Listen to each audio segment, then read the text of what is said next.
आज कितना ही उनके नाम पे दुकानें चलाओ, आडंबर चलाओ, सत्य मत बताओ, लेकिन 12 वर्ष तपस्या करके माता रुक्मिणी से एक पुत्र उत्पन्न हुए थे जिनका नाम था प्रद्युम्न। और जब प्रद्युम्न चला करते थे तो लोग पहचानते नहीं थे कि कृष्ण है कि प्रद्युम्न है। ये होती है तपस्या। उनको क्या बना दिया? एक बस छलिया बना दिया, रास रचाने वाला। और अभी मैंने कमेंट कर दिया, आप क्या थी, आप कैसे बोलती थी, आज आप क्या हो गई? मैंने कहा मैं वही थी जो आज हूं। तुम समझ गलत पाए हो, गलत दिशा में पकड़ लिए हैं। मतलब अभिप्राय यह है, मीठा मीठा तो अच्छा है और जो कड़वा है वो थू। जिनको आदर्श मानना था, जिसको योद्धा मानना था, उनको आपने क्या बना के रख दिया? हमारे आदर्श क्या होंगे? एक एक साथ में लेके अगर आपके बेटे भी घूमेंगे तो स्वीकार करेंगे ना जी? वो तो भगवान थे। तो महापुरुष होते इसलिए है कि उनसे प्रेरणा ले सके। अगर हम उनसे ये प्रेरणा लेंगे तो कैसे चलेगा देश? तो अगर हमारे संस्कार ठीक नहीं होंगे, रेप केस क्यों हो रहा है, राह चलती बच्चे सुरक्षित क्यों नहीं? जिस देश के लिए मनु महाराज ने कहा था, एतद् देश प्रसूतस्य सकाशा दग्र जन्मनः सोम सोम चरित्रम शिक्षेरन पृथ्व्याम सर्वमानवः, इस भारत देश से पूरी पृथ्वी के मानवों को गांव नहीं का, शहर नहीं का, मोहल्ला नहीं का। इसीलिए कहती हूं हम कौन थे? हम वो थे कि पूरी पृथ्वी के मानवों को अपने अपने चरित्रों की शिक्षा लेनी चाहिए। हम वो थे जो पद्मिनी को शीशे में दिखाने के लिए हट जाया करते थे। नहीं देखोगे तुम, विदेशी आक्रांताओं औकात में रहो। हमारी बहू बेटियों पे नजर डालने की कोशिश मत करना, नजरें छीन ली जाएंगी। लेकिन आज तो रील्स पे खुद ही ठुमके लग रहे हैं, समझ में ही नहीं आता। जिनको देखने के लिए पैसे खर्च करने पड़ते थे, आज फ्री में ही मनोरंजन हो रहा है। उपभोग की वस्तु आपने बनाया, क्या दोष देना पुरुषों को? नारी को उपभोग की वस्तु कौन बना रहा है? हम अपने को उपभोग प्रस्तुत करेंगे तो क्यों नहीं बनेंगे उपभोग? एक वो रानी पद्मिनी थी। मैं तो आज हमास और इजराइल का युद्ध देख रही हूं तो मुझे समझ में आता है कि उन्होंने क्यों ये सोचा होगा कि जोहर किया जाए, मेरे मरने के बाद भी मेरे शरीर को न छू पाए। कहा था ना झांसी की रानी ने भी, मरने के बाद भी मेरे शरीर को न छू पाए। क्या स्वाभिमान था? वो स्वाभिमान था कि रानी पद्मिनी को शीशे में देखने पड़ा था, बस शीशे में दिखा दो। 16,000 रानियों ने जोहर किया था।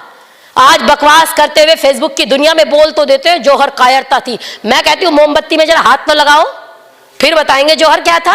16,000 रानियां जल के जिस देश में मरी हो स्वाभिमान के लिए, उस देश में जब रील्स पे दुष्टता करती हुई बेटियों को आदर्श मानते हुए समाज को देखोगे तो रेप नहीं होगा तो क्या होगा?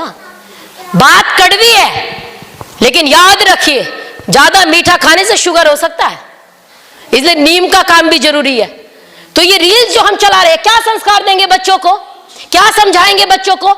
सीरियल देखेंगे, एक शादी हुई नहीं दूसरी पहले चल जाता है, 2 शादी 4 शादी, एक अफेयर के बिना तो चल ही नहीं सकता। इसी ने तो बिगाड़ा है। हालांकि आजकल लाइन पे है, जितनी मोटी बिंदी उतने खराब महिला, यही करते हैं ना। जितने पंडित जी उतने ही खराब, यही तो दिखाया जाता है ना। क्यों नहीं कर सकते दूसरों का अपमान? क्योंकि कमजोर को सब मारते हैं, मजबूत को हाथ लगा के दिखाओ ना, नहीं कर सकते। कमजोर वीर भोग्या वसुंधरा, बड़ी बड़ी बातें करते हैं, लेकिन वो मजबूती लाइए, सब चेंज होगा। सिलेबस चेंज, समलैंगिकता की बात केवल नीचे से नहीं हो रही, यूनिवर्सिटी में नहीं। आप थोड़े दिन रुकिए, अभी तो कहां कहां पद पे पहुंचने हैं वो आप सबको पता है। मैं नाम नहीं ले रही, मेरी कुछ मजबूरियां हैं, वरना आप समझते हैं कि कहां पद पे बिठाने की तैयारी है। जिस देश को इतना आदर्श माना गया हो, जिस देश को भारत मां कहा जाता हो, जिस देश में नारी का इतना सम्मान हो, अगर हम सुनते हैं कि हमारी बेटी के 30 टुकड़े करके फ्रिज में रख दिए, तो कहीं ना कहीं आत्मा तो रोती है, दुख तो होता है। और याद रखिए, अपने बच्चों को इसी वातावरण में हमने भी भेजना है। हम कहीं अंतरिक्ष में पढ़ने नहीं भेजेंगे। कहां भेजेंगे? इसी वातावरण में तो पढ़ेगी हमारी बच्ची। कैसे बचा पाओगे? इसलिए आज दूसरों के घर में है तो बच जाओ। याद रखो, जलते घर को देखने वाला फूस का छप्पर आपका है। भरी सड़क पे लड़की को चाकू मार दिया गया, और जिस दिल्ली को देश की राजधानी कहा जाता है, किसी ने रोकने की कोशिश नहीं करी। आप विचार करो, हम कितने मानव हैं, हम कहां मनुष्य हैं? विचार तो करो। चलते घर को देखने वाला फूस का छप्पर आपका है। आग के पीछे तेज हवा है, आगे मुकद्दर आपका है। उसके कत्ल पे मैं भी चुप था, मेरा नंबर अब आया, और मेरे कत्ल पे आप भी चुप हैं तो अगला नंबर आपका है। मेरे कत्ल पे आप भी चुप हैं तो अगला नंबर आपका है। जागरूक होकर लड़िए, संगठित होकर लड़िए, परिस्थिति के अनुसार जैसा जिसके साथ होता है पहले उसको समझिए, अपने बच्चों को संभालिए। अगर मेरा बच्चा कहीं जा भी रहा है, श्रद्धा जी ने बहुत सुंदर कहा, प्रत्येक की परिस्थिति अलग होती है, परिस्थितियों को समझ के संभालिए। अगर आप ठुकरा देंगे, वही है ना, लो अछूतों को गले से लगा आ रही हो, वरना ये लाल गैरों के घर जाएंगे। अगर नहीं संभालोगे तो दूसरा संभालेगा। अपनी बच्चों को संभालिए, संस्कार दीजिए, और याद रखिए जिस दिन संस्कार दिया तो आपका बेटा छत्रपति शिवाजी महाराज बनेगा और आपका बेटा श्री राम बनने का प्रयास करेगा, योगीराज श्री कृष्णचंद्र जी महाराज बनने का प्रयास करेगा, तो निश्चित रूप से हमारे समाज में परिवर्तन आएगा। एक एक व्यक्ति से राष्ट्र बनता है। बस एक घटना कहकर वाणी को विराम देती हूँ कि एक जंगल में आग लग गई। मैं अक्सर कहती हूँ कि अकेला क्या कर सकता है, मैं कहती हूँ अकेला चना भार नहीं फोड़ सकता, लेकिन ढंग से उछल जाए तो बड़बूजे की आंख जरूर फोड़ देता है। तो जंगल में आग लगी तो छोटी सी चिड़िया, बड़े बड़े पक्षी भागने लगे, काल्पनिक कथा है। तो एक छोटी सी चिड़िया चोंच में पानी ला रही है। अभी सोचेंगे ना, मुल्तान नगर में इतने से लोग बैठे हैं तो कैसे विचार जाएगा। मैं कहती हूँ विचार आप कीजिए तो सही, शब्द ब्रह्म होता है, नष्ट नहीं होता। तो छोटी सी चिड़िया पानी ला रही है चोंच में। हाथी ने मजाक उड़ाया, हा हा हा, इतनी छोटी सी चिड़िया क्या करेगी तू, कुछ नहीं होना तेरे से।